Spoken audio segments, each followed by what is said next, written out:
এই ফর্মটি কম বেশি এখন সবাই চেনেন, কম বেশি বলতে সবাই চেনেন, সবার বাড়িতে এই ফর্মটি এসছে। তো আমি বিশেষ কিছু বলবো না, কিছু কিছু লোকের কিছু কিছু ভুল হচ্ছে, যেরকম সবাই বুঝতে পারছে না কোন কোন জায়গায় করতে হবে। অনেক ভিডিও এর উপরে আসছে, তা সত্ত্বেও আরেকবার বলছি, এই দিকটাতে এইখানটাতে কিছু লিখবেন না কেউ, এইখানটাতে লিখতে হবে প্রথমে লেখা আছে জন্ম তারিখ, বয়স অনুযায়ী। আচ্ছা, তারপরে আছে আধার নম্বর, আপনি দিতেও পারেন নাও দিতে পারেন, ঐচ্ছিক।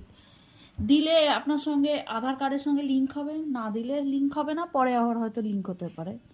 তারপরে আছে মোবাইল নাম্বার, মোবাইল নাম্বার যার যেরকম আছে দিলেন। তারপরে অভিভাবকের নাম, বাবা বা স্বামী যে হোক, পিতা হলে পিতাটাই দেওয়া উচিত, কারণ অভিভাবক পরে এখানে স্বামী বা স্ত্রী নাম দেওয়া আছে।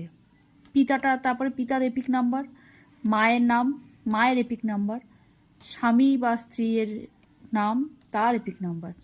এইবার আসি এই দুটো জায়গায় প্রত্যেকেরই কম বেশি অসুবিধা হচ্ছে। এইখানটায় কী করতে হবে, যাদের 2002 সালের নাম ছিল, মানে ধরুন আপনার বাবা মা, তাদের যখন নাম ছিল, তাই বাবার নামটা দেবেন, তার এপিক নাম্বারটা দেবেন, আত্মীয়ের নাম, তার আত্মীয় কে ছিল, মানে দেখবেন 2002 সালের যে আপনার বাবা বা মায়ের যা নাম, নির্বাচকের যে নাম আছে, তার পাশে অভিভাবকের নাম কোনো একজন ছিল, যেরকম ধরুন স্বামীর নাম বা স্ত্রীর নাম বা পিতার নাম, সেই নামটা এখানে দিতে হবে। ভোটার কার্ডে যেখানে থাকে সেইখানে সেই নামটা দিতে হবে। ওনার সঙ্গে আপনার কি সম্পর্ক, মানে নির্বাচকের, যেরকম ধরুন আমার বাবার নাম আমি দিলাম, বাবার এপিক নাম্বার দিলাম, তারপরে দিলাম আত্মীয় নাম, আমার দাদুর নাম, দাদুর সঙ্গে আমার বাবার সম্পর্ক হচ্ছে বাবা, তার মানে এখানে বাবা লিখব। তারপরে জেলা, রাজ্যের নাম, বিধানসভা কেন্দ্র, 2002 সালে কি কেন্দ্র ছিল আপনার বাবার সেইটা, কেন্দ্রের নাম, কেন্দ্রের নম্বর, অংশ নম্বর, ক্রমিক নম্বর।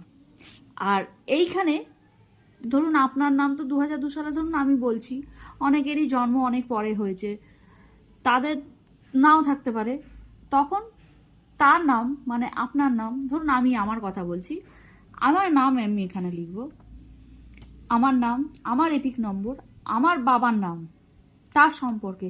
এবার ধরুন আমার এপিক নম্বরে আমার বাবার নাম নেই, তখন কার নাম লিখব, তখন আমার স্বামীর নাম লিখব, তার সঙ্গে আমার সম্পর্ক কি, জেলা, কোন রাজ্যে, বিধানসভা কেন্দ্র, এইটা তো কম বেশি সবাই জানে। আর এইখানটাও